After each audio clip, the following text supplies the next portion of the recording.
Oh my, hey everybody, we're back.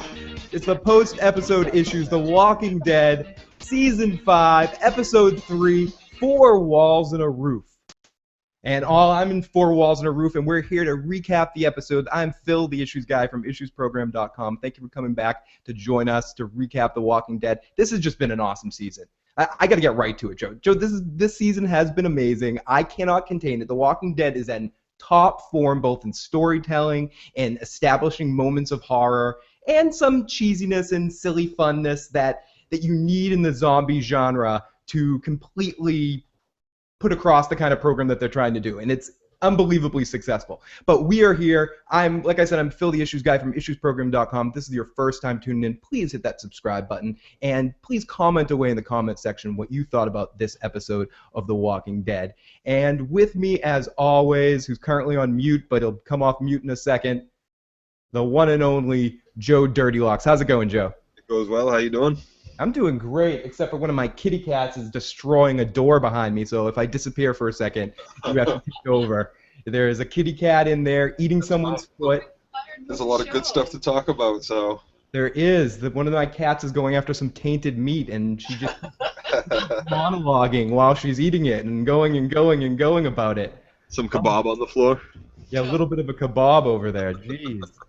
What an episode, what a season so far of Walking Dead. They came back swinging, and each episode brings another level of sick awesomeness, and I know a lot of people, and we have to thank a lot of our listeners for educating Joe and I more about the graphic novel and how this is a similar story as the graphic novel. And I think from what I've been able to put together, they really hit a home run in establishing and using that as a big influence, this story arc of the comic, and bringing it to different characters, but the same sort of boom. And it's really exciting episode. I'm really pumped about this episode, Joe. Yeah, it was really good.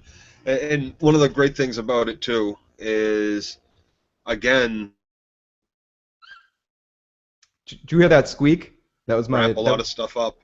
And then they're using... This season is going along a lot quicker. They're not dragging things out, and I really like that. I enjoy that. There's so much to do. There's so much to do and talk about and explore with this universe that I'm glad they're not drawing out big storylines at the moment. Yeah, Beth is in the background, but it's not the same as like the Governor story or anything like that. So I feel like the biggest, I don't know, talking point from this episode would be the fact that the group splits, that we didn't get too much time with the group hanging out as a whole. It was, what do we get, one whole episode of everybody together, and now half the group is going to DC while half the group is sticking around waiting for Carol and Daryl and going to obviously handle that whole situation with whatever's going on with Beth. Did you like that they split everybody up and they sent Maggie and Abraham and the mullet down to Washington and separated the groups, or do you wish everyone stayed together? At that point, it was, to me, it seemed kind of unnecessary. Abraham jumped up and wanted to leave so very badly, and he was intent on leaving to the point where he and Rick were going to fight because the cannibals were outside knocking at the door, so to speak. Then they came up with this plan to get rid of them. They did so, and Abraham was still, okay, now we're still leaving immediately. At that point, the immediate threat was taken care of. There's no reason not to wait a day or so for Carol and Daryl to come back. So you think Abraham's in a little bit too much of a hurry to save the world? It's like him and Eugene are like the reverse Pinky in the Brain. Instead of trying to destroy the world, they're trying to save the world. I have to save the world today. There's a big part of that is true, but then again, every second is, you know, a dire second, a wasted second. Every second sitting and not traveling to Washington is a second Washington these supposed people can fall. It depends on who you talk to. If you listen to someone like Michonne, you find happiness in the moment. There is no greater fun than going through sludge to get some cream corn. Or even with Bob, finding those moments in life. Is Abraham in a little bit too much of a rush? Should he be sticking with a group? Do you think? I think so. I think Joe's audio went out for a second. Should absolutely be sticking with the group. There's no reason not to stick with the group. He's losing a strong warrior in Rick and Michonne. These are people that are going to help him stay alive. These are people that, and Daryl and Carol, He should want them to come back. He should hold out hope that they will come back. But he right from the beginning too is if they're not in your sight, they're dead. That's true. He's kind of short-sighted considering that two of the biggest badasses in the group that you would want with them to protect Eugene would be Carol and Daryl. You got Right. Rambo and Robin Hood over there, and redneck Robin Hood. He doesn't quite see that yet, but he does know that he got Glenn and Maggie out of the deal. So, and did the big butt chick go with him too? Mm-hmm. Yeah, and she went too. Although I don't think we've only seen her kill like one walker the entire time, and she twisted her ankle. No, So, she's gonna die soon at some point. she's fodder.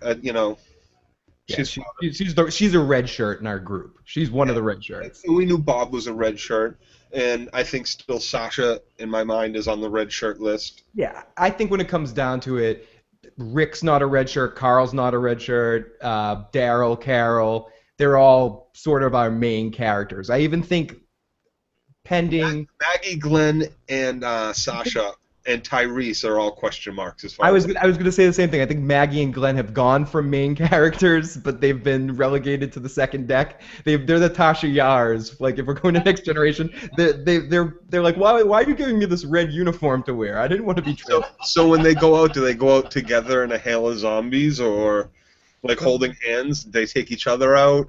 Does one survive and we have to like live with, oh no, I don't want to go on now that I've lost the love of my life, the whole Beth story from the farm. Like, I don't know, gosh, that would be melodramatic. But I do realize that Maggie seems more upset about what happened to Bob than giving a shit about her sister. That's for damn sure. She didn't show one bit of, oh, where's Beth? That we haven't had one moment of Maggie asking about Beth.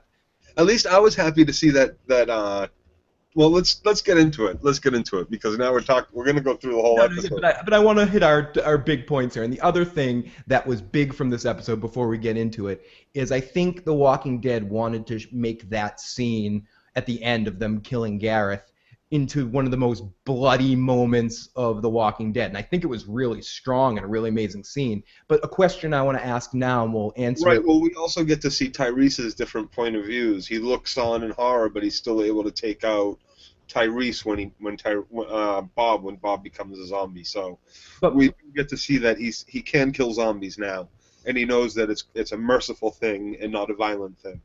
But my real big question is, was this as bad or worse than what Rick did to Mayor Joe Hale, to the claimers, biting up the claimer? No. In this world, so here's the thing. Okay, they live in a world where they have to... Which murder was bloodier? No. It's kind of like which one is bloodier? Which was more graphic? Which has more? Oh my God! What the hell just happened? Value. And I think the face bite is a little bit more graphic and a little bit more. Oh my God! We've seen people die with machetes a million times, but I really got to say that it as far as bloodiness, it's got to be the church scene. You got the whole it's in a church. You know, the axes, the hit butts of the gun, and Sasha's also stabbing someone in the head, and Abraham's smushing with the stock of his gun rifle. So, you know, all in all, this, and then there's two people get their heads blown out against the door, to start it. I'd love to hear some of whoever's listening to this. I'd love you guys to post in the comment section what you guys. It rivals. It's better than the Kill Bill church scene for sure. Very, very true. Very true. We have someone that's listening that says none of. We had a quick question, but I'll get back to that question in a second. So now let's get into the episode and do our beginning to end recap. So we open up at the very beginning with our faces on walkers looking through what is, we don't know at first, but it's a glass window. And it's the hunters or the terminus people, however you want to refer to these guys, and they're eating Bob, and they're sitting there just having their Bob snacks, talking about how it might be dangerous to be here hanging out, and this is where I just thought this was kind of super villainy, gets spinning the mustache. He's doing the voiceover to Bob about he just keeps talking to him. And then they flash like a kind of a close up on Bob, and he just gets the same look that I'm thinking. How long's Gareth been going on? I mean, since last episode, is he still just talking to Bob this whole time? I know, right? No, everybody else is just stuffing their face. Bob's talking away. Yeah. Just could be eaten. Damn it. Would you force Bob on Bob? Would there be a Bob on Bob crime? Yeah, I think it's definitely in the possibility of these people to do that for sure. Yeah, I mean, I would force. Trying to torture him. He's trying to make him. I think you put a little bit in Bob's mouth, but Bob's gonna spit himself out. Yeah, but Bob's probably gonna regurgitate himself. You're true, very true. I don't know. I mean, has he kissed a girl afterwards? Right? He's already had a little Bob in his mouth, I'm sure. Yeah, is there toothpaste? Do you brush your teeth after you eat? The dirty look I'm getting is wonderful. So Gareth's basically just gloating. He's going off about perspective, about how the glass will break and the walkers will eventually get in. He's using it as an example to say, eventually I'm going to conquer all your people. He explains kind of what Joe and I were talking about a little bit last week about how at Terminus they said, feed us or join us. Well, and here I got to point out too, as he's making this speech to Bob, and it starts, and we see his reflection in the glass on the zombies, like he's looking out with the zombies, with the other, flesh eaters, that he is the same as the zombies. That whole correlation, that imagery there, definitely a metaphor. Yeah, of what they've become. They've become the monsters that drove them to this. It's very circular. There's a lot of circles going on here. Right. There is. And he gets into it about how Carol killed his mom and he's going to eat Carol, and how they think women taste better because of the whole childbirth. Extra layer of fat for the child here. Extra layer of fat of the child. And then he gets into this, well, even the thin ones. Pretty people. The pretty ones taste better. Now, do you think that's true? Do you think pretty people taste better? I don't know. Did you read Dahmer? Did Dahmer ever put it down in a diary, answer those questions? I don't know, but you would think that a big, ugly person. But he might be able to discern the difference between boys. So then, yes, maybe he had eaten girls and he found it foul. Yeah, but they did not want to eat the baby. Maybe he was on a diet. He was trying to stay lean, and like he said, there's that extra layer of fat, the extra marbling. The marbling. Thin, pretty women are the Kobe beef. The Kobe cheeks. This is all a big lead up for him to. For him just talking and showing so much cockiness. Kobe Soylent. And eventually Bob basically lets the cat out of the bag and just starts crying, but the crying turns to laughter, which turns to him psychotically screaming, "I'm tainted meat." Don't you just hold that in? Don't you just hold it in? You gotta let them know.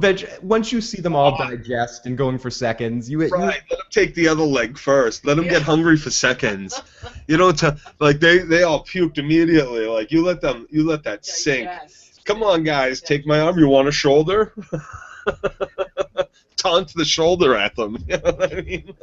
Some more.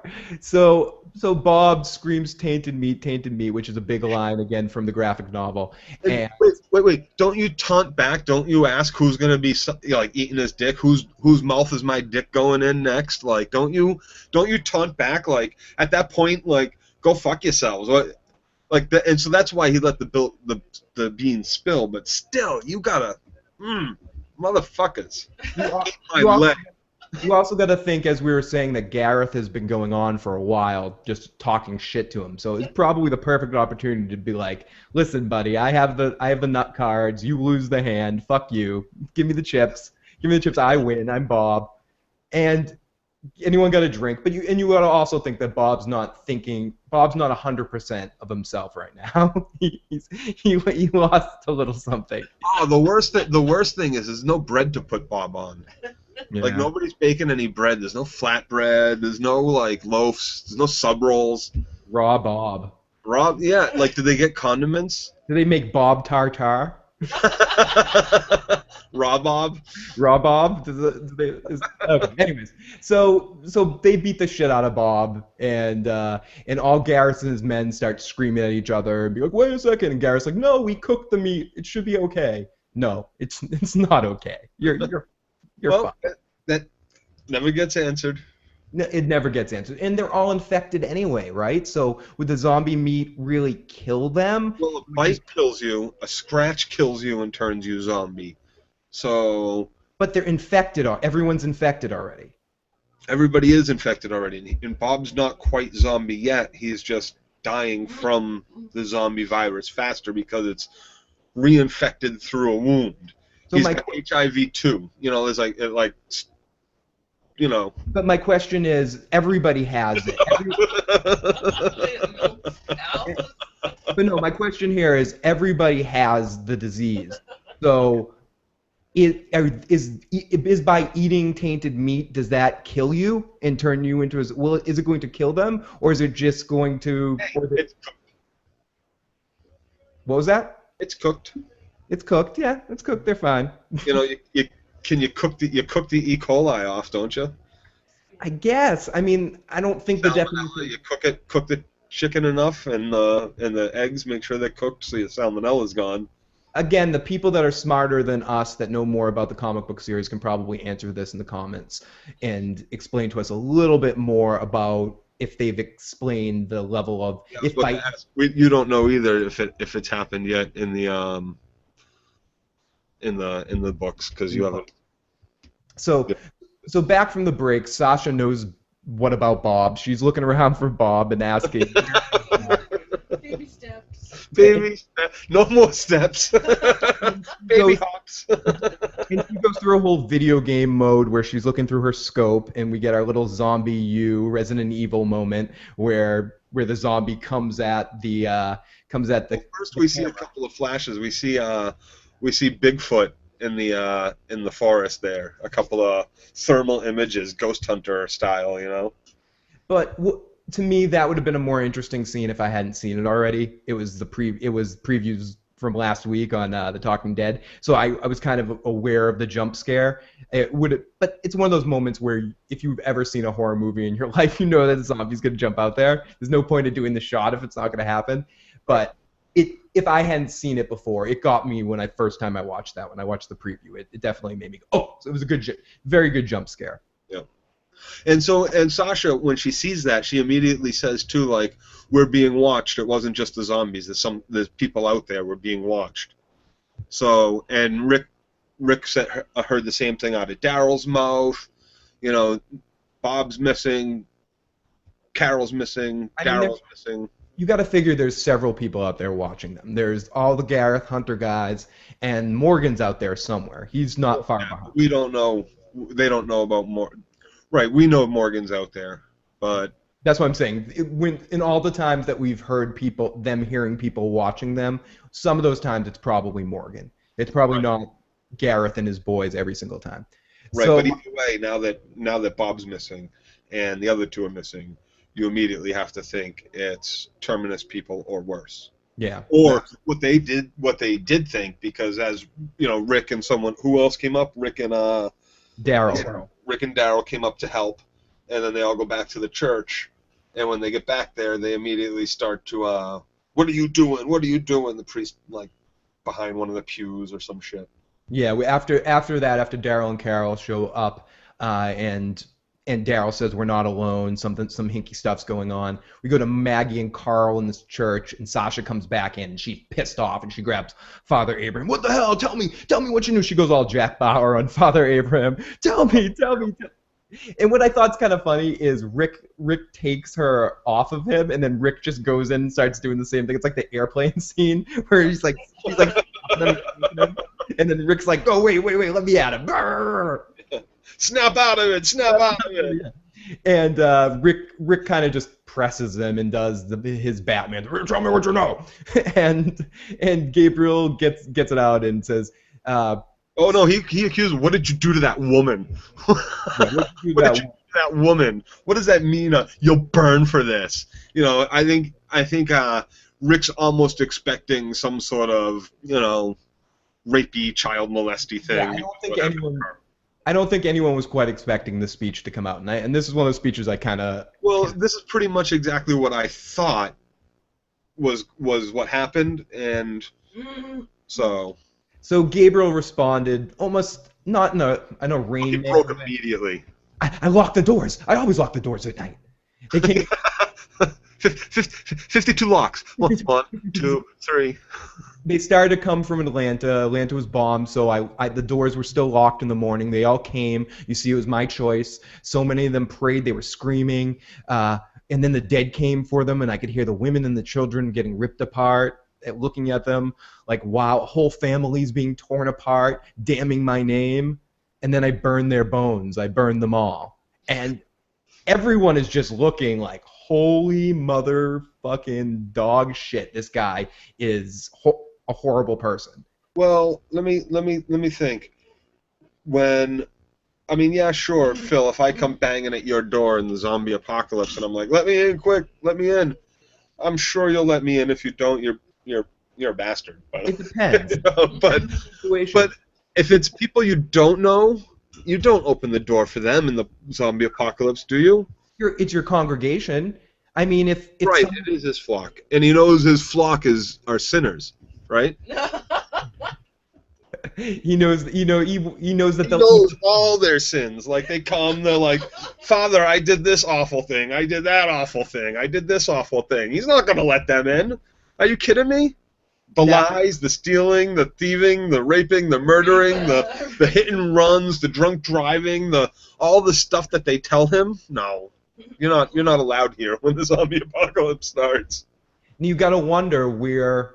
I mean, I guess this guy, the biggest punishment he's going to have, it's inside himself. There's nothing that they can do to him. I mean, it's like Rick has said before. They've all done something. They've all done something horrible. And well, what horrible things have Rick done? What's Rick done that's so horrible? Rick, what has Rick done that's so horrible? Biting people's faces. No. That's not horrible. That's killing those guys in the shop that he was going to help out. No.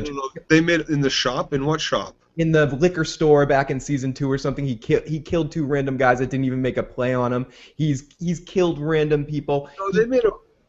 He's crossed a line that to a point where he's had to abandon who he was in the past to be a different person. And if someone could look at some of the things he did and maybe question how he handled some situations.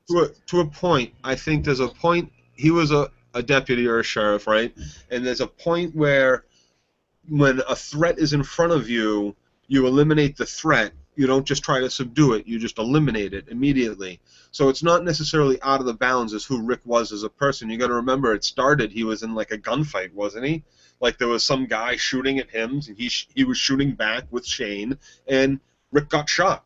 I do feel like he feels like he's changed, and not changed for the worse. He's become the person he needs to be in this world, but he definitely feels like they've all done 1 or 2 things that someone might look at unfavorably. And I think it's the same with this father guy. When he got a chance to do something different in this situation, he chose the good thing. He helped these people. He could have kicked them out. He didn't need to bring them back to the church. And in this situation, the father guy didn't help these people. These people helped the father's guy.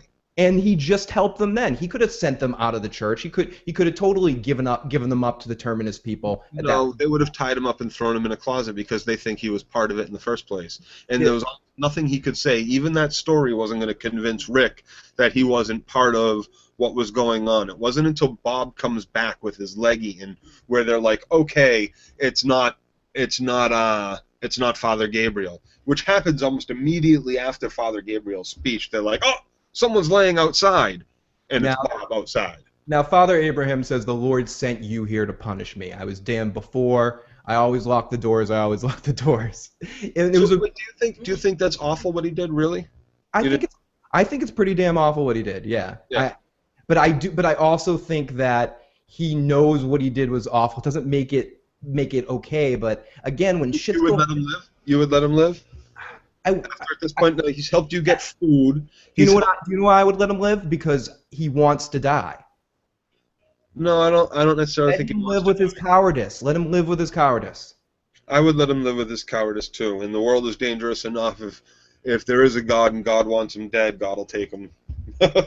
You know, according to him. So, and I don't necessarily, you know, when the zombie apocalypse goes down, when people are traumatized and that's some pretty big traumatic shit that's going on, you can't really necessarily blame people for their early reactions, whatever they are. That's what I'm saying too. That his immediate reactions and the fear right when Atlanta got busted down. You can almost, I don't condone what he did, but that's what I'm saying. That everyone's done something horrible in this world when it comes down to it. So you need to. What if one of those people in the church was like Bob, and that was clawing at the window, was bitten and didn't say anything, and there's 20 or 30 people out there, you know, you don't know, and then they die and the church is gone, everybody else is dead. So like necessarily, unless you knew for sure nobody had been bitten, you can't let them in, unless they're going to be like, okay, we're going to come in, everybody's going to get naked outside and no bites and scratches. Now, I got to give the actor a lot of credit. This was an awesome speech, a very iconic speech from Walking Dead history, and he delivered it really well. This actor plays batshit crazy extremely convincingly well. Yeah, I enjoyed it. I thought Gabriel did the actor that plays Gabriel did a really good job with it. Now, as he walks away, he goes, someone's lying outside in the grass. Maggie asks about it, he tries to say. And we see Bob getting kind of tossed out of Bob laying down on the ground as we look around and we see an A tagged on the side of the wall. Yep. Okay. So back there in the Cattle House A again. Yep. And they were delivering the soiled meat delivery was no good. It was like they're dropping off meat. Oh shit, we really fucked up. We picked the wrong one of you to take. Yeah. I don't know why they would have dropped him off. I think that was their mistake. That was their final mistake. You drop him off, he delivers all that intel. You have them at surprise. They're not even positive it's you people from the terminal yet. Like, bad move. I think they overthought themselves. It's again to do another poker thing. They got a little too tricky with the hand here. They thought they were going to send Bob back and it was going to be a little ruse that was going to make the guys angry enough to send the big warriors out so they could do what they did. What they didn't count on is that Rick's been to this party before. Well, right, like Rick said at the end of last season, you know, when they're all like, "Oh no, we've been captured." Rick's like, they don't know who they're fucking with. Yeah. Period. Straight out, point blank. This is a smart group. They've learned lessons along the way.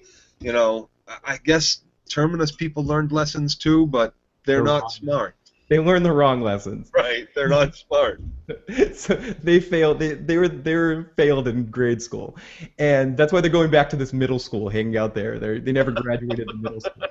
They're pissed off about it. So we go back to Bob, and Bob's yada-yading about everything we already learned, and he says, and they basically press him a little bit about if Carol and Daryl are there, and he says Gareth told me that they drove off, and they kind of accept it as face value. I wouldn't accept it as face value, but it supplies the audience with the line that they needed to accept the fact that we'd be like, okay, Daryl and Carol aren't there. Right. And well, I've been thinking a lot about Daryl and Carol taking off, and I was like, you know, I know Daryl's not in the comic books. Everybody said that, and it's been all over everywhere. Is Carol in the books? Yes. She is in the books. Okay. Because I was going to say, if she's not really in the books either, this was a great way to get rid of them both. They, you know. And it's kind of, and Rick would kind of be like, oh, well, you know, I banished Carol once. Maybe she didn't want to stay, and Daryl took off with her. He loves her. Yeah. So they're gone. So, you know, I thought it was a good way to get rid of them and get to just solely the comic book characters again. But Carol's one of the comic book characters, so you know that she's coming back. Right. So Sasha or Bob explains to him the whole situation, and then he shows Sasha's bite and says, I got bit when we went to go get the food. And Gabriel does something moderately nice and offers them the couch in his rectory or whatever, and goes, you guys can lay down on the couch. And Rick asks Gabriel if he knows the place that they're hiding, and he's like, yeah, middle school, about 10 minutes away. And Rick is pissed off. And Maggie talks about talks to Maggie about how warm Bob is and if he is, how close he is to changing. And they talk, and I really like that they made a reference back to Jim from season 1 because he's the last guy that we've seen in our group that turn that they kept with them. And we find out that Bob has about a day and a half. He has about a day or so to live, and they're gonna take care of him. They didn't. Oh, right. I forgot. I missed that reference, and Yeah, Glenn said Jim wasn't quite this far off, and he had a day before we left him. I think that was Glenn's line here. It was a good reference back to season 1. I like that they did that. I completely missed it, and I'm glad because I was thinking, how long does it take? I don't think we know. Yeah, they made reference to that so they could keep Bob around for the rest of the episode without everyone being like, okay, Bob's gonna die soon or turn into a zombie soon. So because it was confusing because they brought the crying baby over too. So the first time I watched it, I had to actually rewind that scene. I thought that they were talking about the baby having a fever, but they were talking about Bob's fever. So right at this point where they're talking about taking care of Bob, this is when Abraham comes in and starts going blah blah blah blah blah blah blah blah blah. We need to get to DC. It doesn't matter. Leave now. This is a threat. He's not. Yeah, Mullet's at risk. Gino's at risk. So we gotta. And Rick's like, yeah, you can go, but have fun walking. Yeah. Hope you're not planning on taking our bus. Wait a second. We fixed the bus. Well, there's more of us than there are of you. Not in a minute. There's gonna be a lot less of everybody. And it was just they get really heated. They get face to face to the point of being really almost beating the Glenn has to jump in and stop them, and everybody else just kind of standing around wants to see them. Okay, who's going to be the final boss here? Now, everybody else is thinking what most of the women watching the show right there are thinking. Oh my God, I want to see these two guys. Guy fight. Right, but we already saw Rick take out big badass Tyrese. So who wins that fight if they actually go down to fighting? You saw Glenn give him kind of a good but he sucker punched him too. He did a little bit, So I think Rick takes him. I think Rick has. They're both trained in fighting. It's gonna be a good one. Abraham's a lot bigger. There is something to say about weight class here. Rick's willing to rip throats. But then again, yep, Rick's willing to do that. Yeah, Rick's willing to go the extra 9 yards. Oh, we have a comment from one of my favorite longtime viewers, Lawfulness. I think that out of all the survivors, Rick has been given strict parameters as a character to always take extreme measures when they are justified. Having said that, he left Carol on her own. That's true. Rick's one of those guys that seems to come off as everybody can be so evil up into some point, or so Judge Dredd. Everybody but him. He's the only one that's allowed to act that way. Right. He's the leader, and he made the mistake last time of keeping a prisoner, keeping someone alive with Randall. I don't think he's going to make that mistake again. He shouldn't have saved Randall's life. He shouldn't have pulled him off of that fence. He should have let him be a screaming siren for the zombies to help him and Herschel and whoever it was get away. Glenn, get away from that bar. Absolutely. He's Judge Dredd. He's gonna deliver the sentence as well. He's gonna carry out the execution, and that's it. If you do shit that you shouldn't be doing as a human, especially at this point in time, then you don't deserve to live. And I'm not gonna let you live to do it to someone else. I just want to see Sylvester Stallone yell "Carl" now. Carl. So they get into a big fight, and as we mentioned, Glenn kind of is the only one that gets in between. And the fight has two levels. They almost get into fist fights, and then after Glenn breaks it up once, and then they get heated again, and he breaks it up again. Well, yeah, because Abraham is like, all right, fine, whatever, you guys stay, we're leaving. And he's like, I hope you're not planning on taking the bus again. Yeah. And that's again just try to stop me. Rick thinks about it, glaring through the. And then walks at him like. Eyes, Yeah, then he walks at him like a professional wrestler coming out of the back and coming to the ring like, oh, you want to fight? And just sprinting out. He's coming. Rick Grimes is entering the ring. And nobody says anything. Except Glenn jumps in. Stop it! Stop! Don't fight. Kiss your makeup. But then Glenn says, me and Maggie will come with you. So will Big Butt Girl. The three of us will come with you if you stay and help. 12 hours. Give us 12 hours. And Abraham reluctantly agrees. He says, fine, 12 hours. And we forgot to mention in that scene also, Eugene makes it very clear that he doesn't want to go. You can tell Eugene feels bad about something, or it feels bad about this whole situation. Well, yeah, he says he doesn't want to go because he wants to. He likes them. He likes that chick, big butt chick who's into chicks. I can't Tara, you know. And he thinks they're good people. And again, it makes me wonder, like, does he really? Can he really? Is he really gonna save the world? I don't know. Maybe if anybody can save the world, it's a gamer. We know that. Yeah. So Yeah, because they're awesome and they can do anything. they can level up. So we went to Bob, back to Bob and Sasha, and Bob's kind of still playing the everything's better game. Everything's really great. I got my ass kicked, and that made me forget about my leg for a second. That's a really good thing. And Sasha's like, we're not playing the game. Oh God, yeah, I'm glad they didn't draw this out like 2 days and oh Jesus, it's 2 episodes or some shit. That would have been awful. It had me ask the question, Joe, is the zombie disease sexually transmitted? Could she have given Bob a little... Right, and that's what I'm thinking this whole time is why didn't Sasha ever once say, you got bit back at the food bank and you've been saying one more kiss, how many times I stuck my mouth in your fucking diseased throat? If one scratch or one bite can fucking kill me, why wouldn't, like, you spitting down my throat fucking kill me? Like, what if I cut cut myself on a chicken wing, on a squirrel bone? And what if you feed a gremlin before they get on an airplane and go over a time zone and it becomes midnight? Do they a mugwai? Do they turn into?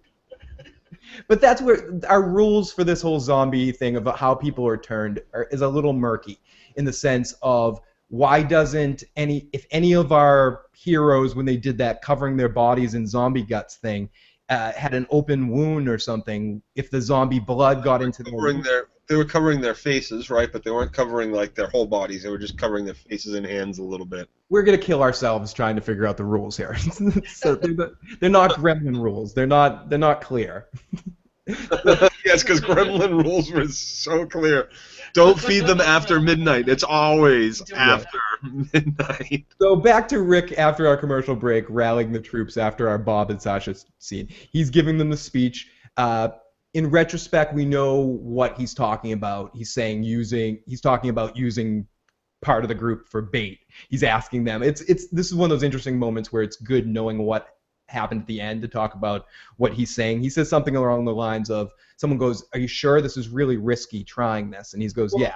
You know that's what, I mean, as soon as you see just 4 of them walk away at dusk, and it's light enough, that Sasha said we're being watched, Daryl said we're being watched, who knows, I think someone else heard something somewhere along the line, that they all kind of feel like they're being watched or being followed. So they kidnapped Bob as soon as they could. He walked away for 30 seconds to have himself a little cry, and they snagged him. They almost snagged Daryl and Carol too, they said. And Bob confirms they're being watched. So hey, let's use that to our advantage. They'll think we're sending out an attack party to the school. Great plan. And they asked Rick asks Tyrese if he's going to come with them and be one of the group. And Tyrese kind of gets a look like, I don't know. And Sasha's like, well, I'm going. I'm doing it. And we get a little scene with Tyrese and Sasha where Tyrese tries to get Sasha to stick around and stay with Bob, to be with him while he goes, because he wishes he had the time to spend with his what's her name.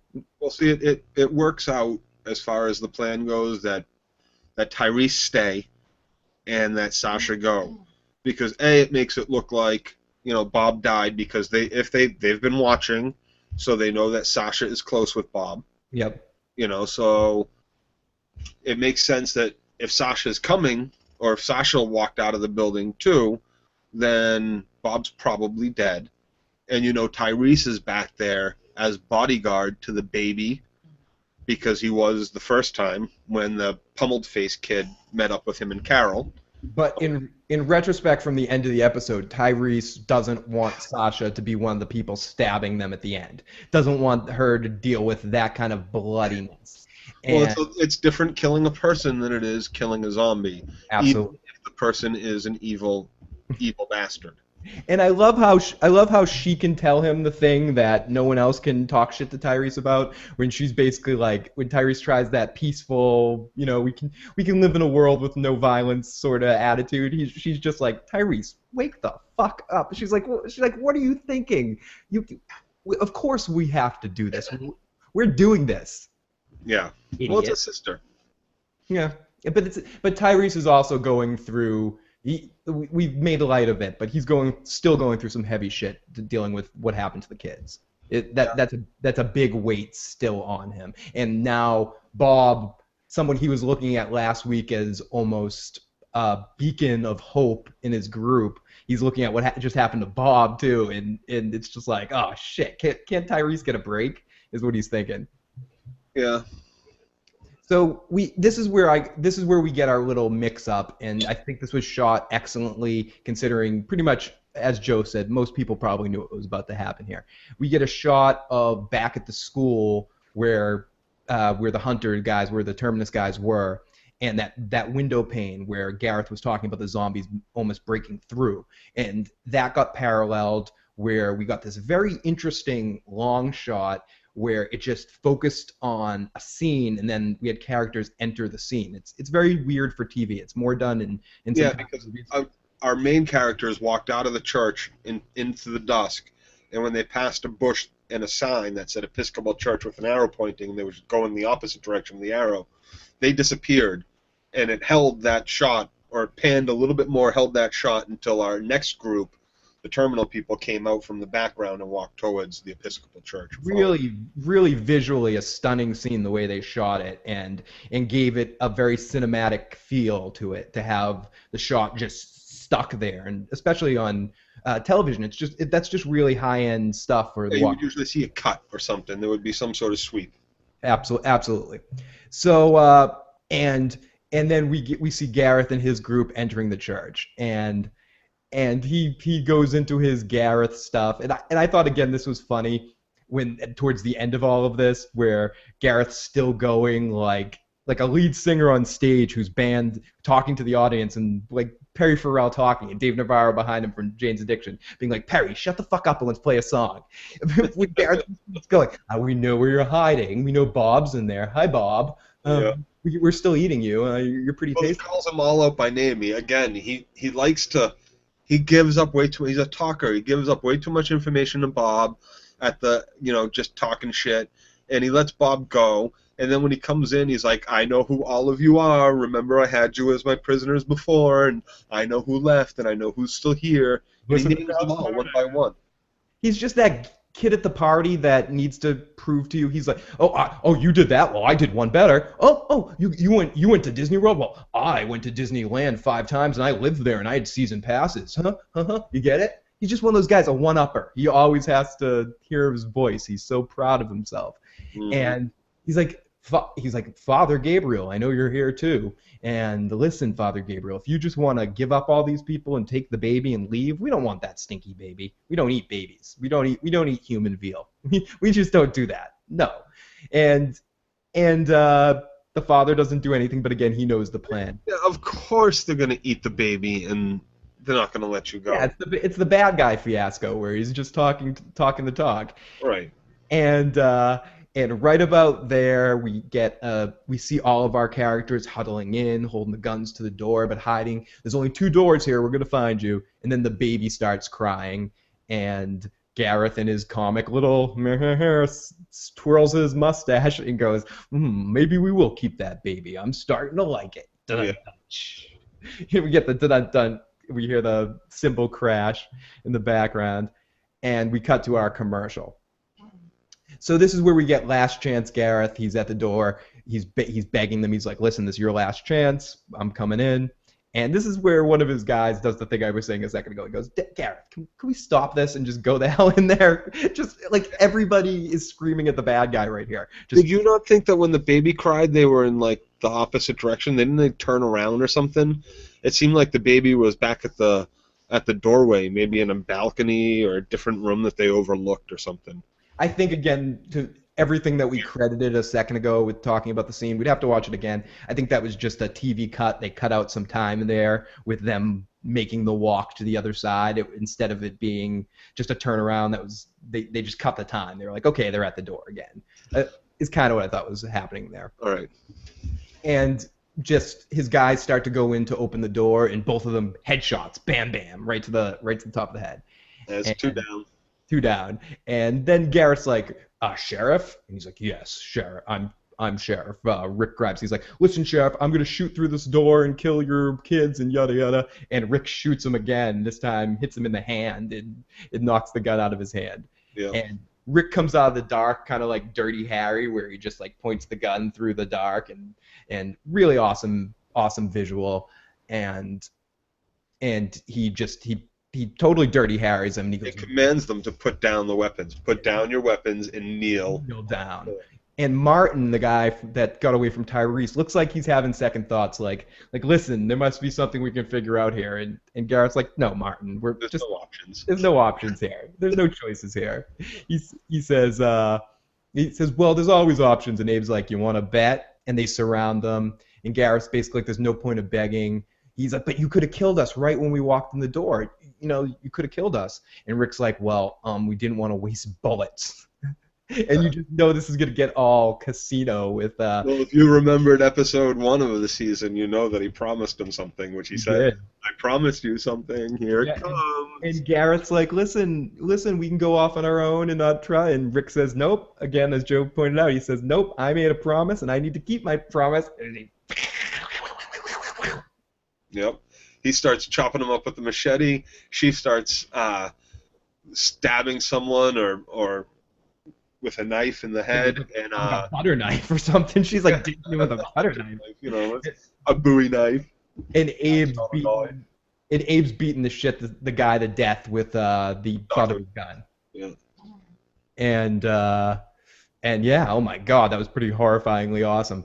And as they're doing this, Tyrese is kind of looking on from the background, and he's just like in shock and kind of in horror, and it's like, are you fucking kidding me? You let that motherfucker live, and look, he came back to do it to you guys again. This is something you should have done. He ate Bob, Tyrese. Right. Get mad. Instead, he looks like let him live, and he ate Bob.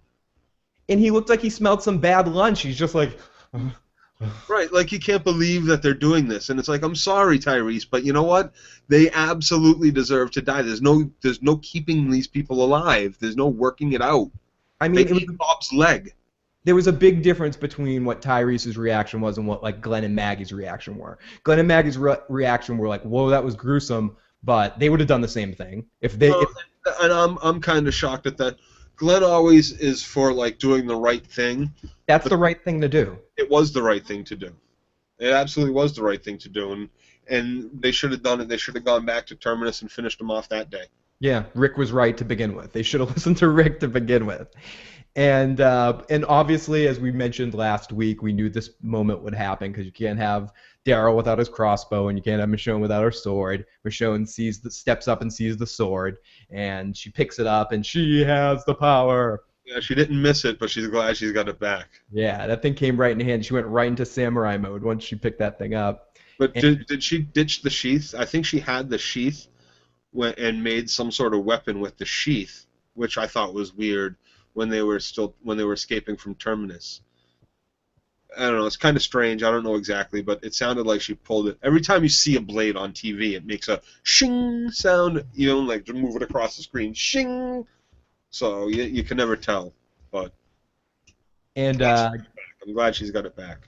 Then we step over to Gabriel for a second, and Gabriel gets upset because this was the Lord's house. This was, and Maggie steps up right on cue to give our episode title line. This is probably my only part of the episode that I found a little cheesy. What was the title? It's just 4 walls and a roof. And that's the title of the episode, 4 walls and a roof? Yeah, that was Maggie's line right there. And it was such a perfect setup ending, almost like a theater, like you'd see in junior high school theater for a second there. I mean, I thought it was delivered excellent on both actors. I just think the line written was just a tad, just a tad in the best possible way cheesy to be like, oh, there's the title of the episode. If there is such a thing as a house of God, that couldn't be possibly anything better than nature, as far as I'm concerned. But I think it would have ceased being so the day he didn't unlock the doors. Yeah, exactly. Father Abraham, Gabriel. Father Gabriel. I All think biblical names: Gabriel, Abraham, Yeah, it's a little bit comparison. Rick, Eugene. Daryl's a very biblical. When the Archangel Eugene came down to New York, yo. So after we came back from commercial break, we were at an episode of Intervention, and everyone's surrounding Bob and talking to him about his alcohol problem. Listen, Bob, we need to talk to you about something serious. If you want to hang out at the Peach Pit anymore, you're going to need to stop your drinking. But no, they're all kind of saying goodbye to Bob. And this is where I kind of wrote in my notes, Maggie kisses him and is very caring for him in this moment. But again, she hasn't shown even the littlest bit of concern about her sister. Where's Beth? I just wish she'd have one moment where she talked to Daryl about, could you tell me a little bit about Beth? I might be forgetting. Just gone. Like a little bit of story would have. We were in a house. There was a dog. We were drinking. We were having fun. We were making moves. We were coming. We were going. And then he's just like, oh, she was gone. No, we got set up. Like he does say like a black car with a cross took her or something. Something like that, the group. But I don't think it was to Maggie. We didn't have a direct Maggie reaction about it, which I kind of. And we should have. At some point, she should be sort of upset that her sister is gone. But she kind of. I think everybody was gone in the first place once the prison fell. She was only worried about Glenn at that point, and she basically was like, everybody's dead except Glenn. I'm going to go find Glenn. Fuck everybody else, including her sister. Yeah, pretty much. That's a very good point. So Bob asks Rick if he can stay for a second, and the baby can stay because he trusts the baby too. And he just wanted to say thank you for the prison for giving him this minor moment of happiness in his life. And Bob wants to make sure Rick holds on to what he said to him the other day about how this is all just a nightmare that he's going to have to wake up for. And don't forget about your old self, Farmer Rick. Don't forget about Farmer Rick. You don't. Nightmares end, but they don't have to end who you are. And then there was something else too when the cannibals came into the church. They flashed on, or I think it was when they came into the church, or at some point in the church, they flashed on some sort of embroidery that said that God made fools too, and then I missed the rest. I was hoping you caught it and wrote it down. No, I'll have to rewatch for that. So someone caught it. Someone read it. Someone's a quick reader. So Bob and Rick say their goodbyes, and Bob smiles one more time. He looks at the baby and says, "Look at the baby. Can't you?" Yeah, babies are hope. Shut up. Yeah, babies are hope for the new generation. Okay. So Sasha and Bob wakes up smiling, and she goes, "Why are you smiling?" "Because I was dreaming of you smiling." Blah, blah, blah. So Bob dies.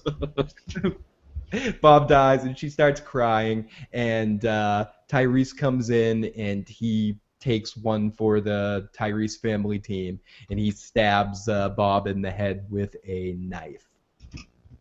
So, well, I see, and he does know that it's merciful. At least we know there's a line for Tyrese. He can kill zombies.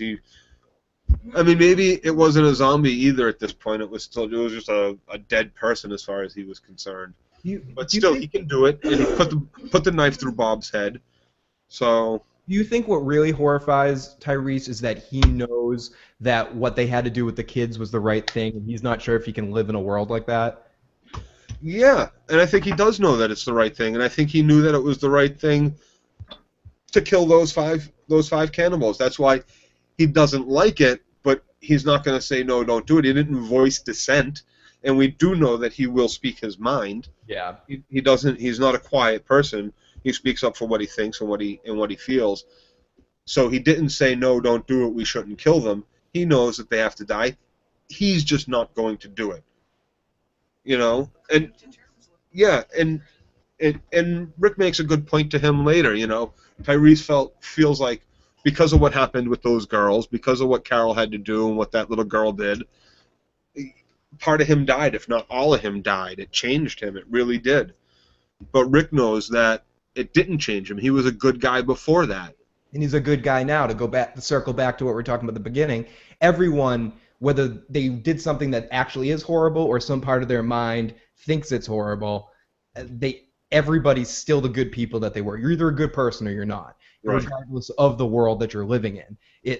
And if people were good people before, essentially, but I think one thing that Gareth said to Rick is worth mentioning that we kind of glossed over.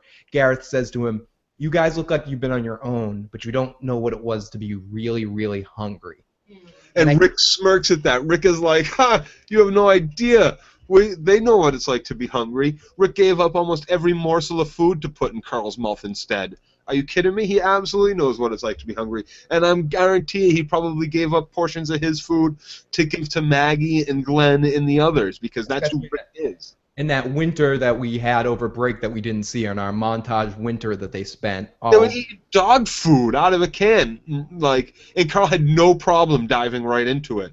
So you know they had done it before. Rick had just gotten fed up and knocked it out of his hand, if you remember that scene. But Carl was making no beefs about jumping into that fucking Alpo. So we can close the door on our Terminus Hunter guys dead in three episodes basically of dealing with these guys, and then Gareth's dead. I like how quickly they dealt with it. If you include last season. What was that? If you include last season, it's 4 episodes. 4 episodes, and I think it was a really quick, amazing arc that they just hit out of the ballpark. I think this was done excellently on the show. So, speaking no need to drag it out, like I was saying earlier, like dragging it out like the whole farm season, the whole prison season, the whole governor crap.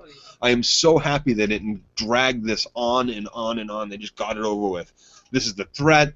You know, be excited. I don't want to play revisionist history, but imagine if Scott Gimple was working on the show during the Governor arc, how much different that would have been done. It probably would have been half the time and double as awesome. It would have been a lot more like it was at the beginning of last season, in the first half of last season, rather than all of that whole season arc of him. I got to make the point that it pales in comparison to the show as far as like absolutely everything production-wise, but it reminded me a little bit of how 24 wrapped up one storyline and went on for a few episodes, more episodes of the next storyline. Like they really kind of, I really like that they did that. I'm so happy, and the hunters even dropped the beans too, so we didn't have to think about it for the next, 10 years. Who marked up the trees? What were the marks on the trees? Yeah, they mentioned that was them as well. So they didn't want to lost us there and make us ask questions about that forever. Which helps with our timeline of how far behind is Morgan. Mm-hmm. Absolutely. Because the hunters gathered, made up a plan, and then followed after that group, and had time to leave marks on trees along the way and all this shit. So we wipe the floor there with Gareth and the whole Hunter's Terminus storyline, and also dealing with the Sasha and Bob love stories over now. So after all of that gets dealt with, we have a scene with Abraham saying goodbye to Rick and giving them a map of his route to DC and saying, you need to follow us. It's going to be worth it when this new world happens. You and your group have been through so much. You guys need to be there and help us start this new world order. And basically, the group, most of the rest of Rick's team, except for Rick, basically said, "We'll be right behind you. We're just waiting for Daryl and Carol. Going to handle that situation, and then we're gonna follow you guys." Right. So they step off, and Rick looks at the map and looks at the route, and he sees a note that Abraham wrote him. I thought this was so cute. It was a love story. It was a love note. Yeah, these guys have such a bromance. It's ridiculous. He's like, "Sorry, I was an asshole," and they wrote it out. You can say that on TV. I love it. The world we live in. I'm sorry I was an asshole. The new world needs Rick Grimes. Come to DC. Oh, I think it was underlined Rick Grimes or something, capital Rick Grimes. If you think you're going to come to DC, check this box that says yes, check this box that says no, or check this box that says maybe. And I'm So glad it wasn't a big long like everybody saying bye, bye, love you too, and I'll miss you most of all, Toto, and all that bullshit. Like, so as it was kind of quick. Rick sees Tyrese in the distance digging, and he joins him, and he says he never asked how his terminus was, and Tyrese says it killed me, and Rick looks at him and says, "No, it didn't kill you." And then we kind of flash over to at night with Michonne, who we really hadn't seen too much of, except her picking up her sword, so we knew we needed to see her again at some point in the episode, I guess. So she picks up the sword, and Abraham comes outside to talk to her, and he says he can't sleep. He's just Gabriel. Gabriel, I'm sorry, I keep calling him Abraham. Gabriel's in there, and he's like, I can't sleep. It's all quiet. Did you want? I want. When nightmares. I wanted Michonne to slap him and say, "Shut up, you fucking bastard! You let hundreds of people die without even listening to Basically you." did. She when he's like, I hear the voices. She goes, well, that's not gonna stop. Yeah, she's like, "It'll get softer." She shouldn't have even offered him the "it'll get softer." Fuck you. Yeah, I get the feeling Yeah, of no, I'm okay with what he did. I wouldn't kill him for what he did, but I'd be pensive about taking him with us when we left. yeah, I definitely wouldn't be As far taking. as I'm concerned, he's not a fighter. You're gonna have to watch his back the entire fucking time, screaming, "Help me, help me!" He hasn't killed one walker even to his own volition. He said, "I haven't killed anybody, any walkers, any people, any nothing." He's gonna scream and yell the whole way. He's such So, a coward too. When I she, leave him there. I leave him there in the prison he made for himself. that's what I do, and I think it's interesting that he also hears a little rustling in the woods, and he goes running off inside like a little wuss too. Did he? I didn't even see what he did. Like I just saw Michonne get up and start moving towards it, which I thought was a little strange. He stuck his tail between his legs and he ran inside. And Michonne approaches it, and it's Daryl coming out of the woods, and all kind of scary, and you almost Silent. what was that? It's silent. It almost looked like someone had him at gunpoint or something. Or he was bit or something. I almost got a feeling like Daryl was bit, but I don't think he is. But that was he had that look in his face, like he almost had the dead-eyed ghost look, and she goes, "Where's Carol?" And he goes, "Follow me," or what do you say? He says, Come on out, or "Come on out." come on So out now, or something like that. And I doubt it's that they're with Morgan. Carol doesn't know Morgan, and Daryl doesn't know Morgan. no, and ultimately you got to think that if it was Carol, there's no reason not to show her. Yeah. Right. I'm sure she came back. Maybe she was just hanging back with whoever else was with them. I don't know. Who else could it be? Well, I don't think it's anybody. I don't think anybody else we know alive and missing, Yeah. aside from maybe that little boy Best. and Beth. But we know from the previews because that was the final scene, and that was the cut scene. And we know from the previews, of course, that Beth is taken and she's in some building somewhere, some city. So who the fuck knows? I don't know. It's going to be interesting to see.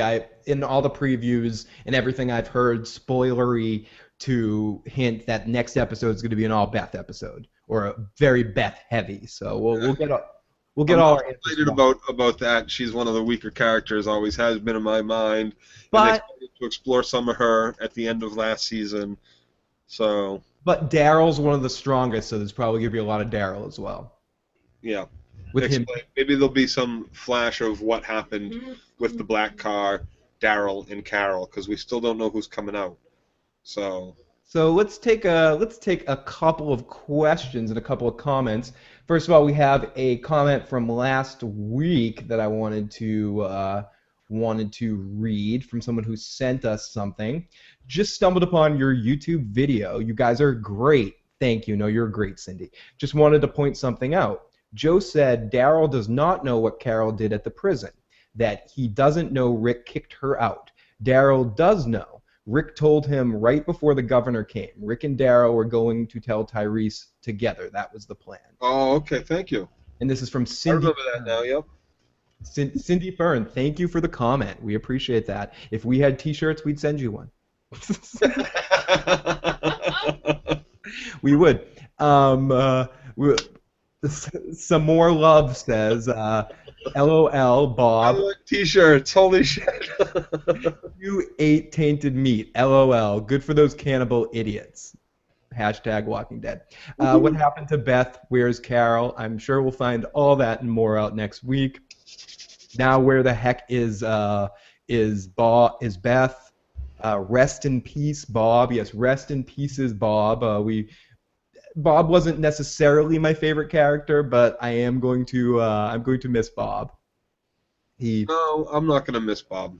There's no love lost with Bob. He almost got a bunch of people killed at the university. He almost got a bunch of people killed at the big, huge Costco or Walmart or wherever the hell they were when he was going for the liquor. Yeah, he kind of gave Sasha hope and kind of brought her alive. I got really sick and tired of that incessant positive fucking attitude of his. God, you're in the zombie apocalypse. No girl sucked your cock before? Shut the fuck up. It is not a sunny, happy, shiny day. My son almost got fucking raped last week. We almost all got fucking eaten. God, enough. I'm glad he's gone. And I'm glad, and I forgot to mention, I'm glad they didn't drag his death out to like the next episode, like where they draw it out so they had more time to say goodbye. Good, he's fucking gone. I did have hopes for him when he first came about, but nothing ever happened with him. He was a red shirt, and they made it apparent he was a red shirt because they never really developed his character, and I think they tried to make him annoying with his positive attitude, so that people wouldn't be so upset that he was killed off. Lawfulness. If and when we have T-shirts, you'll be the first one to get a T-shirt. Hell yeah, my friend. Or actually, the third one. Joe and I get him first. Joe Gotti and I get him first. The fourth one. So Michonne found her sword. Yay. Why is the key in the door? Why is what key in what door? Some skeleton keys, old buildings. I don't know how old that building is though, but some keys just stay in the door. They're like, Especially you have to figure that whoever was housing the building or taking care of the building might, before they left for the last time, wanted to set up some sort of haven for people. Someone was nice. Was it on what door? I'm trying to remember. I'm blanking. On the inside of the front door, the church door, or was it on the outside of the church door? Yeah, maybe. So I think that is about it for current event questions. Thank you everybody for sending in some questions and thoughts and comment away. So everybody, please, if you're listening to this at this point, if you haven't already, hit that subscribe button. Comment away on what you thought of this week's Walking Dead episode and what you'd like to see next week. What you think was the most horrifying Rick Grimes moment. To me, I have to say, thinking about it from beginning to end, him biting the guy's face, that was the most intense, crazy Rick Grimes moment for me. I agree. I loved the church scene. I think it was just desserts. I don't think anything. I think it pales in comparison to the moment that he bit the guy, Mayor Joe Hale's face off. That I got one last parting thought and question. We saw last season one dog. I don't think we've seen any other dogs or cats. There are a lot of frickin' dogs and cats out there. Where are they all? You got to think that a lot of them have been just eaten up by the zombies when they can't get people. When the zombies are just walking around as a horde through the country lands or through the cities landscape, eating everything that they can possibly get that has any blood on it, you would think that would be something that would probably be wiped out in the first wave. Well, I imagine they'd smell the zombies and try to stay away from that kind of. And I guess it's a good point because I've always heard that a dog, a dog can get away from a human at all times. So if they can get away from a human at all times, they should be able to get away from zombies as well. Right. So maybe there's a dog island, the island of Dr. Moreau somewhere. Where are all the cats and dogs? All the cats and dogs hanging out on an island somewhere where everybody should be, in an island where they kill off all the zombies on the island and then just hang out on the island. Wouldn't dog be a great thing to have for your group? Unless it was one of those really yippy, barky dogs, then... Yeah, that would be an annoying dog, but any dog would alert you. It would be alerted much quicker than you would to upcoming zombies and shit. I would love to have my dog in the zombie apocalypse. You know, like, I would be very happy. I mean, my dog would probably serve me better than any of my cats would. That's ridiculous. yeah, Cats cat, yeah, Cats would be I eating the love my fresh cats, liquid. but there's no way I could take my cats with me in the zombie apocalypse. You know, that I would No. have to let them out. And But you would think that the cats would they would go with the zombies. There's probably an army of cats hanging out and just eating the zombie leftovers. The zombies leave, and then the cats just go in. Little scavengers. yeah, Little freaking well, scavengers. crows aren't doing no birds. I think they said something about that. No birds, no. Zombie birds. I guess there's Or no. did we hear?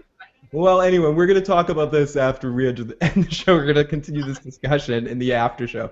But everybody, if you want, we're just as of this week, we have got the iTunes feed up and running, so you can subscribe to post-episode issues on iTunes or Stitcher if you want audio versions of the show. But you can always watch us here live on YouTube. I'd like to thank all our live viewers. We have a bunch of live viewers right now, and thank you guys all for checking out the show, and anybody that checks it out along the way in the week.